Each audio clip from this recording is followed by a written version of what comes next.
If you've lived in Toronto over the past few years, you've probably felt it, even if you didn't realize what it was. A shift, a rhythm, a whole new energy that's taken over the city's nightlife, day parties, and even social media. That energy is Afrobeats. Toronto's social scene used to be dominated by hip-hop, dancehall, and pop, and those influences are still strong.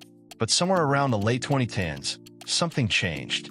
A new sound started to creep into the clubs, the lounges, and even the patios on summer nights. It was smoother, more melodic. It had bounce, groove, and warmth, and people connected to it instantly. At first, it was just a few DJs slipping in a Wizkid track, or maybe Davido's If. But soon, it became clear this wasn't just another passing genre. Afrobeats had arrived, and once it did, it completely reshaped how Toronto partied, socialized, and celebrated. What's beautiful about Toronto is its diversity. You've got Africans, Caribbeans, Latinos, South Asians, Europeans, all living side by side. But Afrobeats did something even more powerful than just coexistence. It created unity through rhythm. When those drums hit, no one's asking where you're from. Everyone's just moving together. In those moments, it doesn't matter if you're Nigerian, Jamaican, or from Scarborough. It's just pure vibe. And that's how Afrobeats started shaping the city. It turned parties into cultural experiences and nightlife into something more meaningful. Let's talk about what really made it take off: the promoters, DJs, and community builders. Guys like AJ Styles, DJ Magic Flows, DJ Damager, DJ Havel, Mendoza, they didn't just play music, they curated entire experiences. They took Toronto's fragmented party scene and gave it a new center of gravity.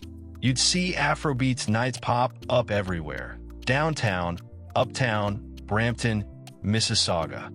And each one had its own unique flavor. At one event, you might get a blend of Afrobeats and dancehall, heavy, bass-driven, pure island fusion. At another, you'd hear more soulful sounds from artists like Tems, Omole, or Rema. And that variety kept people coming back week after week. These DJs weren't just entertainers, they were cultural ambassadors. They helped Toronto discover what Afrobeats really was, not just party music, but a bridge between Africa and the world. The city's social scene quickly adapted. Event organizers started naming parties after hit Afrobeat songs. You'd see flyers with names like Last Last, Soko Essence, or Amapiano Nights.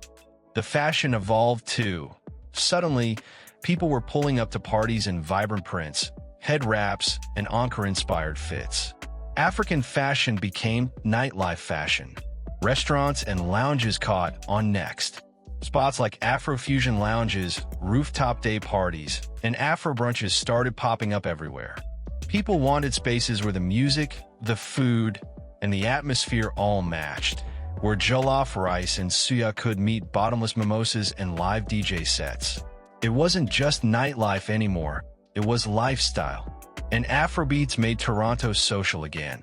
Before, a lot of people partied within their own circles. Caribbeans stuck to their events, Africans went to theirs, hip-hop crowds stayed separate. But when Afrobeats hit, it blurred all the lines. Everybody wanted in. You'd see Somali girls vibing to Burna Boy next to Trini guys shouting lyrics to Rema. You'd see Canadians who had never been to Africa suddenly shouting, "Naija no day carry last," with pride. That's how powerful Afrobeats became. It redefined belonging. And of course, social media amplified everything. Clips from parties went viral on TikTok and Instagram, showing packed venues full of joy, energy, and style. People who had never even been to these events wanted to experience that vibe for themselves. Soon, Toronto became one of the go-to cities in North America for authentic Afrobeats nightlife. Even artists noticed. When Burna Boy, Wizkid, and Davido came to perform, their concerts sold out instantly. Tems, Asake, and Rema found fan bases here that rivaled Lagos or London. And when those concerts ended, the after parties, run by Toronto's local DJs, kept the spirit alive until sunrise. What's special about Toronto's Afrobeat scene is how it merges global and local energy. You've got Nigerian influence, Caribbean spice, and Canadian polish all blending together. It's classy but raw, modern but still rooted in heritage. It's Toronto through and through. Beyond the parties, Afrobeats also reshaped how people interact day to day. You'll hear it playing in barbershops, clothing stores, and even gyms. It's become part of Toronto's everyday soundtrack.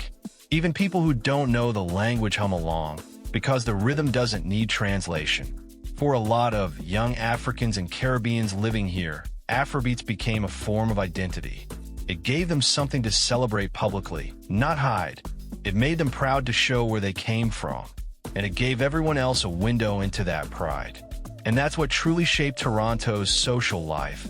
Not just the sound, but the confidence that came with it. The music gave people permission to show up as themselves, colorful, loud, and unapologetically joyful. Over time, Afrobeats even influenced other scenes. You started hearing the rhythm in local hip-hop and R&B tracks. Toronto artists began experimenting with Afro-fusion sounds, blending that classic Toronto melancholy with African bounce. You can feel it in songs coming from both African and Canadian artists. It's this cross-pollination that keeps the city's music scene evolving. And let's not forget, Afrobeats has redefined how we celebrate milestones too. From birthdays and graduations to weddings and brand launches, the soundtrack is the same. Afrobeats is there, setting the tone and spreading joy. It's become a default sound of celebration in the city. If you think about it, that's the biggest indicator of how deeply it's shaped the social fabric. When one genre becomes the background to so many of life's special moments, you know it's more than just music.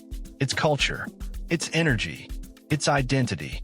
Toronto has always been known for its diversity, but Afrobeats gave that diversity a beat, something everyone can move to together. The city's social scene will keep evolving, new sound will come and go, but one thing's for sure. Afrobeats has already left its mark. It's not a phase. It's part of Toronto now. So whether you're hearing it at a club downtown, at a brunch in Mississauga, or from a DJ set on campus, take a moment and feel it. That rhythm is more than entertainment. It's connection. It's the pulse of a generation that refuses to be boxed in or silenced. And if you're part of this movement, whether you party, DJ, promote, or just vibe, you're part of the story too. Afrobeats didn't just shape Toronto's social scene. It's shaping the people who live in it. If you made it this far into the video, you already know what time it is. Hit that like button, subscribe, and drop a comment about your favorite Afrobeats event or memory in Toronto. Your support helps us keep shining a light on the community, the culture, and the people making this city move. Because one thing's for sure, Toronto might have many sounds, but Afrobeats, that's the heartbeat.